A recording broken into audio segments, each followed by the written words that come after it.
Born in Buckard, Nebraska, USA to Elizabeth Fraser and J. Darcy, Foxy, Lloyd, who fought constantly and soon divorced, at the time a rare event, Harold Clayton Lloyd was nominally educated in Denver and San Diego high schools and received his stage training at the School of Dramatic Art, San Diego. Lloyd grew up far more attached to his footloose, chronically unemployed father than his overbearing mother. He made his stage debut at age 12 as Little Abe, in Tess of D'Iberville's, with the Burwood Stock Company of Omaha. Harold and his father moved to California as a result of a fortuitous accident settlement in 1913. Foxy bought a pool hall, that soon failed, while Harold attended high school. The pair were soon broke when his father suggested he try out for a job on a movie being shot at San Diego's Pan American Exposition by the Edison Company.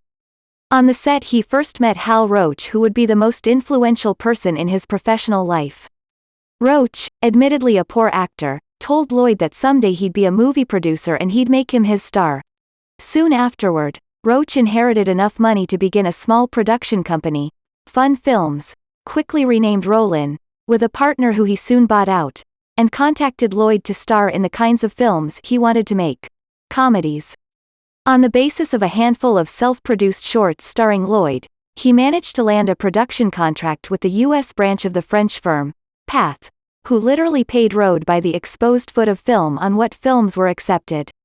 Things were touch and go in the beginning, with improvised scenarios, outdoor shoots, meaning Path rejected several of their first efforts, resulting in missed paydays. During his first contract with Roach he appeared in Will E Work, and then Lonesome Luke comedies, essentially cheap variations of Charles Chaplin's Little Tramp character. He abandoned the character in disgust in late 1917, adopting his glasses persona, an average young man capable of conquering any obstacle thrown at him. He began cementing his new image with Over the Fence, 1917, that ushered in a prolific number of shorts through late 1921, often releasing 3 per month. In his Glasses personification, Lloyd's popularity grew exponentially with each new release, but Lloyd rapidly grew dissatisfied with his relationship with his producer. Roach and Lloyd fought constantly. It's not so much that he didn't want to work for Roach, he didn't want to work for anyone, a trait he himself recognized from early on.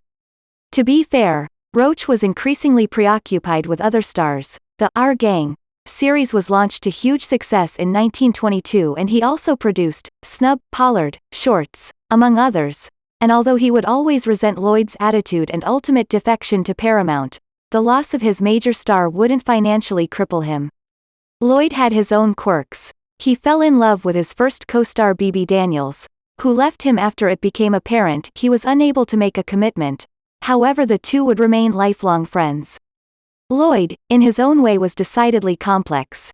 He could be professionally generous, often allowing debatably deserving directorial credit to members of his crew, while being notoriously cheap. Yet he practiced little financial self-control in anything that concerned himself. Wildly superstitious, he engaged in strict rituals about dressing himself, leaving through the same doors as he entered, and expected his chauffeurs to know which streets were unlucky to traverse.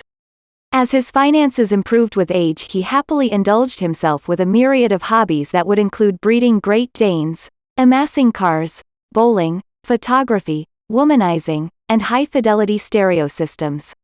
He was open-minded about homosexuals while being practically Victorian in his ideas about raising his daughters. He had an enormous libido, and rumors abounded about illegitimate children and, according to Roach, chronic bouts with VD. Most traumatically, he suffered the loss of his right thumb and forefinger in an accidental prop bomb explosion on August 14, 1919, just as his career was starting to take off. Lloyd would go to great lengths to hide his disability, spending thousands on flesh-colored prosthetic gloves and hiding his right hand whenever knowingly photographed, even long after his career ended. Upon his recovery he completed work on Haunted Spooks, 1920, and successfully renegotiated his contract with Path, which began a career ascent that would rival Chaplin's. Indeed, Lloyd was more successful, considering grosses on total output, as Chaplin's output soon dwindled by comparison. Lloyd began feature film production with the for-reel A Sailor Made Man, 1921. It began as a 2-reel short but contained, In his words, "So much good stuff we were loath to take any of it out." It became a huge hit and continued to release hit features with ever-increasing grosses but split with Hal Roach, who retained lucrative reissue rights to his earlier films. After completing The Freshman, 1925, one of his finest films. Path's U.S. operations quickly unraveled after their U.S. representative, Paul Brunet, returned to France, and Lloyd made a decisive move. Roach himself would also leave Path, opting for a distribution deal with MGM.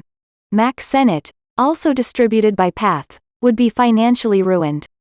After weighing various attractive offers, Lloyd signed an advantageous contract with Paramount and racked up another hit with For Heaven's Sake, 1926, one of his weakest silent features, yet it grossed an incredible $2.591 million, nearly equaling The Freshman, and astonishing even himself.